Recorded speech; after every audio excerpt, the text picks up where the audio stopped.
গাধাকে সৃষ্টি করার পর তাকে বলা হলো সকাল থেকে সন্ধ্যা পর্যন্ত তাকে ক্লান্তিহীন পরিশ্রম করতে হবে। সারা জীবন তাকে পিঠে ভারী বোঝা বইতে হবে, খেতে পাবে শুধু ঘাস, আর তার মাথায় কোনো বুদ্ধি থাকবে না। তার আয়ু হবে 50 বছর। গাধা করজোড়ে সৃষ্টিকর্তাকে বলল, আমি এত বছর বাঁচতে চাই না, আমাকে 20 বছর আয়ু দেওয়া হোক। সৃষ্টিকর্তা সেটাই মঞ্জুর করলেন।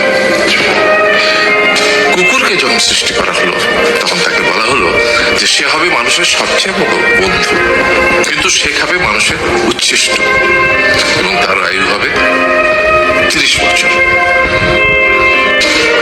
কুকুর সৃষ্টিকর্তাকে বললো, আমি এত বছর বাঁচতে চাই না, আমাকে 15 বছর আয়ু দেওয়া হোক। সেটাই মঞ্জুর করা হলো। এরপর বানরকে বলা হলো, তুমি শুধু গাছের এ ডাল থেকে ও ডালে ঝুল খাবে এবং নানান রকম ফন্দি ফিকির করে মানুষকে আনন্দ দেবে। তোমার আয়ু হবে 20 বছর। বানর বলল, আমি 20 বছর বাঁচতে চাই না, আমাকে 10 বছর দেওয়া হবে। সেটাই মঞ্জুর করা হলো। এবার এলো পুরুষ মানুষের পালা।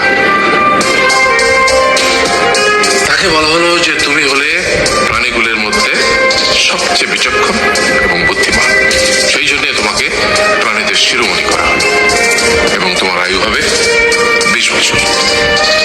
তখন পুরুষ মানুষ বলল, করজোড়ে বলল সৃষ্টিকর্তাকে যে 20 বছর আয়ু অত্যন্ত কম।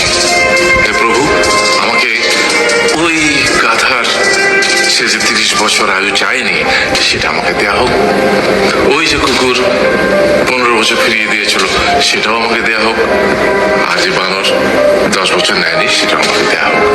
20 বছর অত্যন্ত কম, আমি দীর্ঘদিন বাঁচতে চাই। সৃষ্টিকর্তা সেটাও মঞ্জুর করলেন। তারপর কি হলো? সেই থেকে ছেলেরা পুরুষ মানুষ হিসেবে বাঁচে 20 বছর, তারপরের 30 বছর সংসারের বোঝা পিঠে করে বয়ে বেড়ায়, সেটা কার মতো? গাধার মতো। তারপরের 15 বছর সে তার ছেলে মেয়েরা যা দেয় সেই রকম